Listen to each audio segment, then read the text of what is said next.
Kabar mengejutkan datang dari Fadel Bajideh, yang mana Polres Jakarta Selatan telah menetapkan menjadi tersangka dan ditahan oleh Polres Jakarta Selatan atas laporan Nikita Mirzani dengan dugaan tindakan asusila. Lalu seperti apa respon dari Nikita Mirzani? Usai atas laporannya, Fadel pun telah resmi ditetapkan menjadi tersangka dan ditahan di Polres Metro Jakarta Selatan.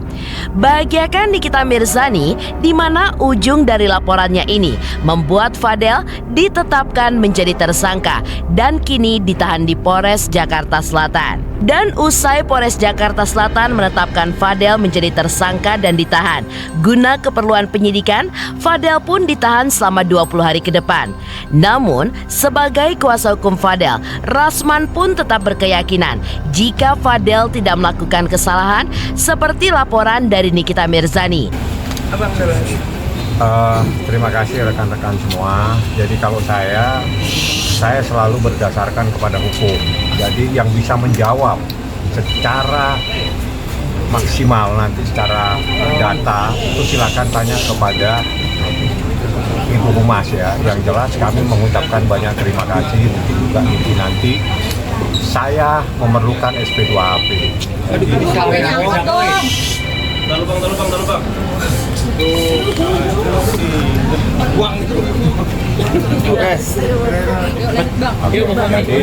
terkait dengan penetapan tersangka dan sebagainya, itu alangkah baiknya yang menjelaskan adalah pihak dari Humas ya, supaya saya sama Niki tidak salah menjelaskan, karena ini adalah persoalan menjadi kewenangan daripada penyidik. Tapi secara pribadi Ya, itu yang lain-lain silakan tanya Niki, tapi soal penetapan dan sebagainya alangkah baiknya tanya langsung kepada Ibu Humas ya. Niki gimana perasaannya setelah 7 bulan? Haru. Pas banget ya ini malam Nisfu Sakban. Mungkin banyak juga orang yang berdoa di malam hari ini. Salah satunya mungkin doa gue yang dikabulin Tuhan. Terima kasih buat Polres Jakarta Selatan. Terima kasih buat bukan PPA. Terima kasih untuk para penyidik, Bapak Kasat yang sudah 7 bulan menangani kasus ini, akhirnya selesai malam hari ini. Terima kasih juga untuk Bude dan Pade yang sudah membuat anak saya Laura bisa kembali lagi sama saya, bisa memberikan keterangan yang sejujur-jujurnya. Terima kasih Mbak Pami yang udah Niki anggap gue sebagai saya angkat Niki. Saya yatim piatu, saya udah gak punya siapa-siapa. Jadi Bang Mami, Bude, Pade adalah orang-orang yang selalu saya repotkan belakangan ini. Terima kasih juga buat Dr. Oki, Bang Il, Zack,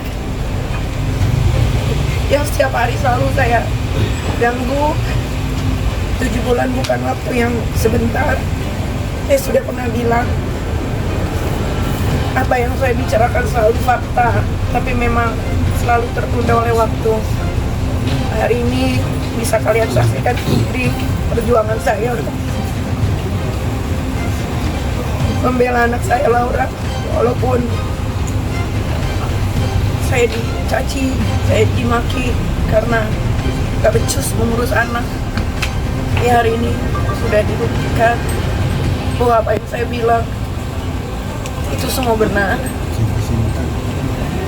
Saya cuma berharap setelah ini saya minta sekali sama orang-orang yang pernah memposting anak saya Laura, tolong dihapus, karena Laura sudah punya kehidupan yang baru sekarang, biar dia menjalani kehidupan yang barunya selayaknya anak-anak yang lain. Terima kasih juga untuk Laura karena sudah mau jujur saya. Awalnya saya kecewa, tapi ini sudah terjadi. Yang penting anak saya sudah balik ke tangan saya lagi. Mungkin dengan pelajaran yang seperti ini Laura juga tidak akan mengulanginya lagi. Terima kasih juga untuk teman-teman wartawan yang sudah mencapai lelah selama 7 bulan ini. Terima kasih.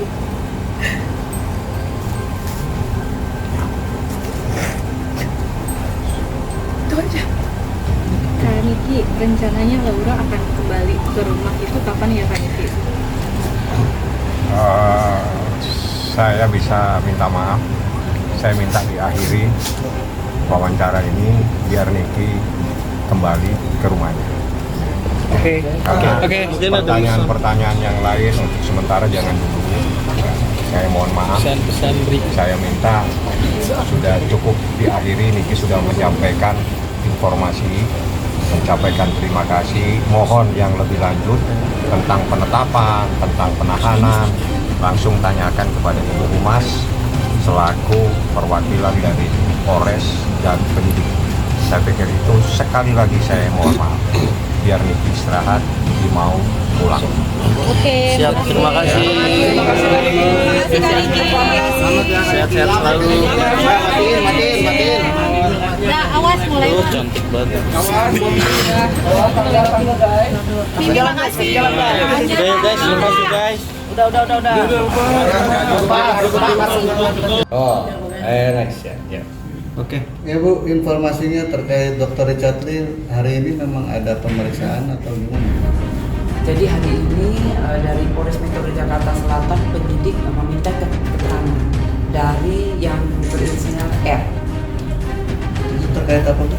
Ya, yang dilaporkan dalam LP 497 Romawi 2 2025. Pelaporan hari Senin tanggal 10 Februari 2025. Pasal yang diterapkan yaitu Undang-Undang ITE 27 kemudian junto 45. Lanjut di Undang-Undang Konsumen nomor 208 1999 pasal 9 tentang perlindungan konsumen, ya, secara langsung atau tidak langsung merendahkan barang atau jasa lainnya. Itu Berarti yang bersangkutan merupakan terlapor ya? Yang terlapor adalah DD, ya. TikTok terlapor pemilik akun DD, ya, inisial DD. Adapun yang menjadi permasalahan di sini yang dilaporkan oleh R, yaitu 3 postingan pada medsos yang diposting yang diduga oleh akun TikTok DD. Tadi ada berapa pertanyaan dari penyidik Bu? Pertanyaan lebih dari 20 ya, karena memang kita mencari, menggali apa-apa saja yang menjadi permasalahan yang dilaporkan ke Polres Metro Jakarta Selatan, terutama mengenai posting-postingan yang dilihat. Dan kemudian untuk barang buktinya yaitu selain posting juga ada izin klinik dari R, ya. Kerugiannya apa? Pertama kali ya Bu? Kerugian masih didalami. Ya, kerugian masih didalami. Yang jelas di sini kasus yang dilaporkan sudah diberikan pasal yaitu yang tadi, ya. Pemeriksaan awal berarti Bu ya? Betul, klarifikasi dari dalam penyelidikan. Tadi diperiksa jam berapa Bu? Tadi pagi hari ya, kurang lebih dari jam 9, kemudian berapa jam, lebih kurang dari 2 jam itu yang digali, terutama keterangan-keterangan yang memperjelas kasus yang dilaporkan oleh R. Berarti laporannya kapan, Bu? Laporan tanggal 10 Februari tahun 2025. Bu, yang melakukan apa ini dari unit apa Bu? Yang melakukan penyidikan. Dulu Pak, mungkin berjelas aja Bu, tadi atas dugaan apa Bu mungkin? Atas dugaan apa mungkin tadi Bu? Oh iya, pasal. Ya, pasal yang diterapkan yaitu di Undang-Undang ITE nomor pasal 27 junto 45, kemudian juga Undang-Undang Konsumen nomor 08 tahun 1999 pasal 9 tentang perlindungan konsumen. Dengan ancaman hukuman Bu? 6 tahun ya paling tinggi, ya. Bu, Kemudian 5 tahun paling tinggi. Bu, terkait undang-undang konsumen, kalau tidak salah Dr. Richard Lee itu melaporkan adanya indikasi kandungan dari brand dari DD atau seperti apa sih Bu? Itu masih didalami, ya pasti didalami. Karena yang lapor kemarin baru lapor, kemudian masih didalami oleh penyidik. Oleh karena itu kita mencari barang bukti, kemudian saksi-saksi yang jelas mengetahui duduk perkara untuk memperjelas kasus yang dilaporkan. Kalau barang bukti dari laporan ibu konsumen itu apa yang dilampirkan Bu? Ya nanti pasti didalami, pasti ya dicari oleh penyidik. R ini melampirkan barang bukti apa? Untuk barang bukti yang dilampirkan untuk sementara ini adalah izin klinik dari R. Untuk Ya. saksi-saksi Bu? Saksi-saksi masih dicari, ya masih dicari. Nanti kalau memang ada kita update kembali ya. Tanggal, hari, jamnya, siapa saja saksinya pasti kita update. Jadi sendiri akan Ya kalau sudah untuk yang jelas akun ya, akun TikTok yang memiliki akun TikTok pasti kita mintain keterangan. Pada malam hari ini saya informasikan bahwa setelah tadi Saudara Fadel Al-Fajar Bajideh diperiksa, lebih kurang 53 pertanyaan. Ya. Tidak banyak sih pertanyaannya. Nah, setelah kita dalami, kita dengarkan, kita lihat perkembangan, kita lihat keterangan dari berbagai pemberi keterangan, diantaranya keterangan Loli, keterangan mungkin dari NM, dari saksi-saksi, dari Fadel. Maka tadi dilakukan gelar perkara, dan gelar perkara itu menetapkan Saudara Fadel Al-Fajar Bajideh sebagai tersangka. Dan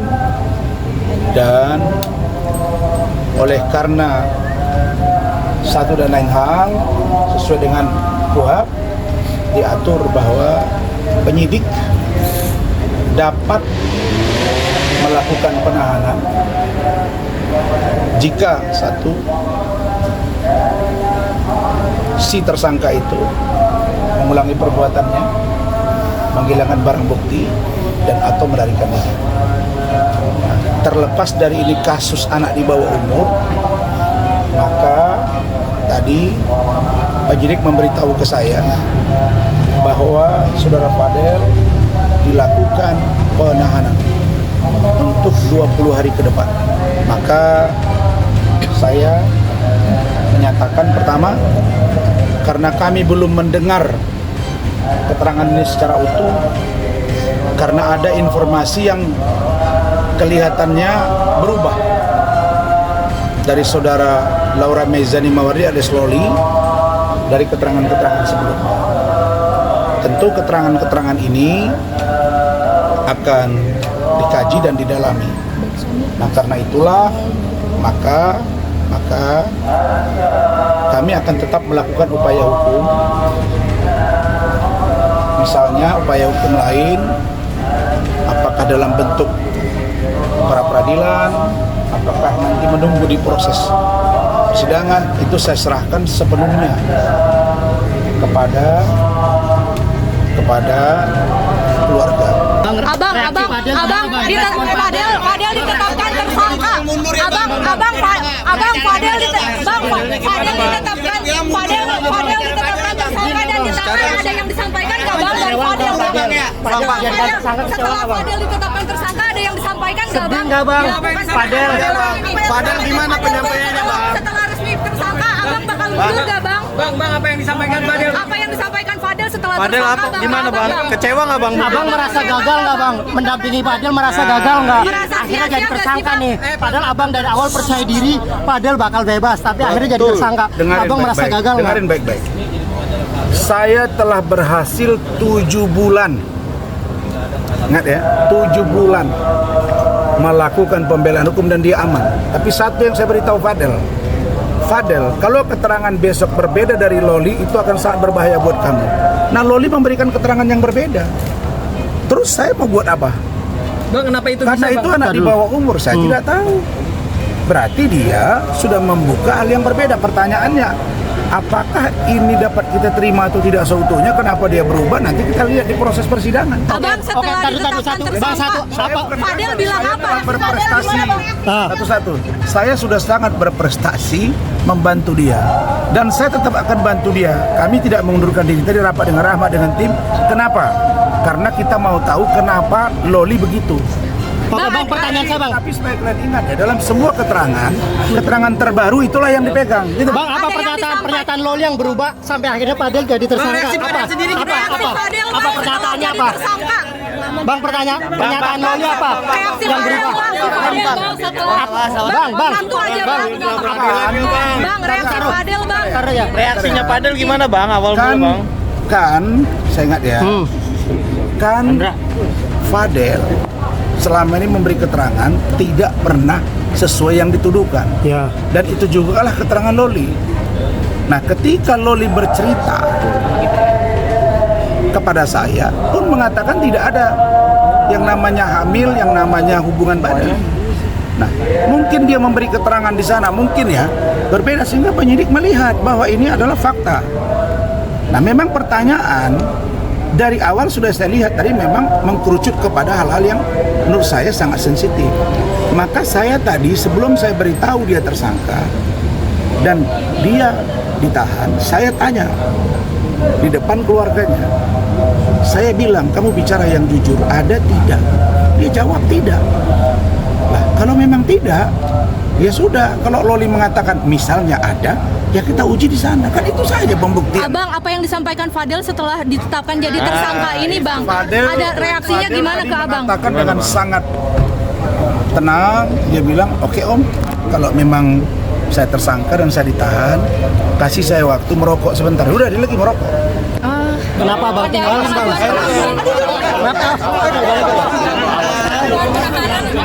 Kenapa Bang tinggalin, Bang? Bang, tahu saya anak di bawah umur nggak Bang? Ada upaya hukum Tahu saya tentang anak di bawah umur nggak pernah disanggukan. tersangkanya Fadel bang. Tidak ada.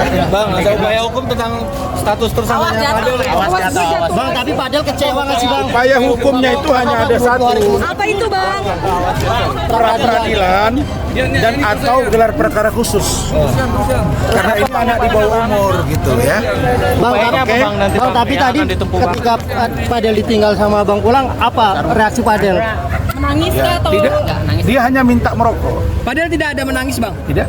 Dia hanya minta merokok dan saya minta kepada pihak penyidik dan dia dikasih merokok dan dia sekarang dalam keadaan merokok. Berarti tegar ya, Bang? Semua Tegar ya, Bang? administrasi diberesi oleh Rahmat karena saya akan zoom. Ya. Berarti Fadel akan ditahan 20 hari ke depan, Bang? Ya. Mempersiapkan apa Bang Fadel? Bang, Kenapa? mempersiapkan untuk ditahan selama 20 hari, pesan kepada Reaksi keluarga gimana bang? Ya, Reaksi saya keluarga bilang, bang? kamu yang tenang, kamu jangan khawatir, gimana, kamu Bang? jangan was-was, dan masuk. Nah gini nih bang, cakep nih. Masuk dulu nih. Udah Pak. Bang, reaksi keluarganya gimana bang? Reaksi keluarganya Fadel bang. Begini, saya mau zoom ini. Jadi saya hanya pesan ke Fadel. Fadel, kamu istirahat yang tenang. Pikirkan apa yang terjadi antara kamu. Dan tadi Pak Umar ada di sana, Martin ada, Bintang ada. Nah, karena kami belum begini, kenapa saya tidak langsung mengundurkan diri? Karena Loli bercerita ke saya itu tidak ada.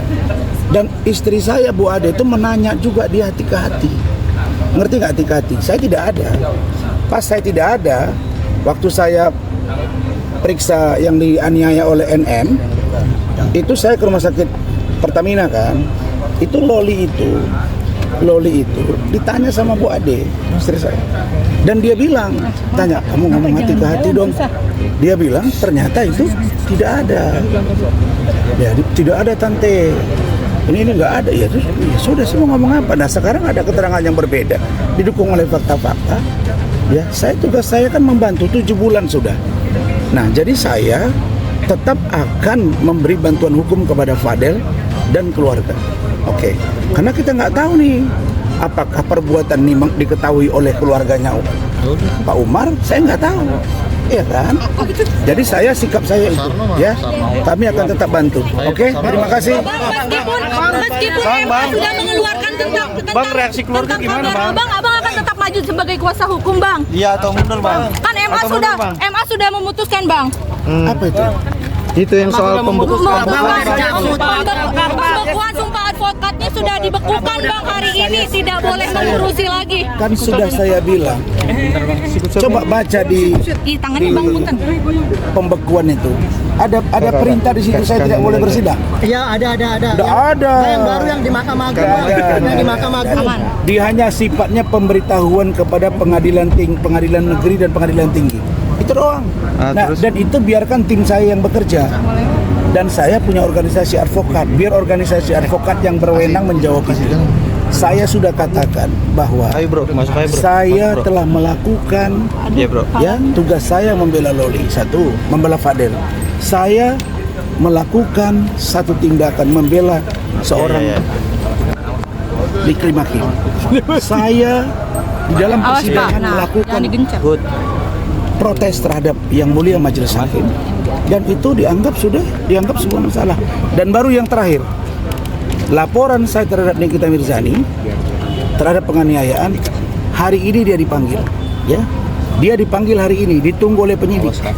Terus tadi dia datang, penyidik panggil dia bilang, tolong Bang, saya mau diperiksa di hari yang lain. Ya udah, kita tunggu aja. Ya, jadi urusan dia di BAP di Undang-Undang IT, karena laporan di situ ada dua. Abang lemes gak sih, Bang? Fadel jadi tersangka lemes gak sih, Bang?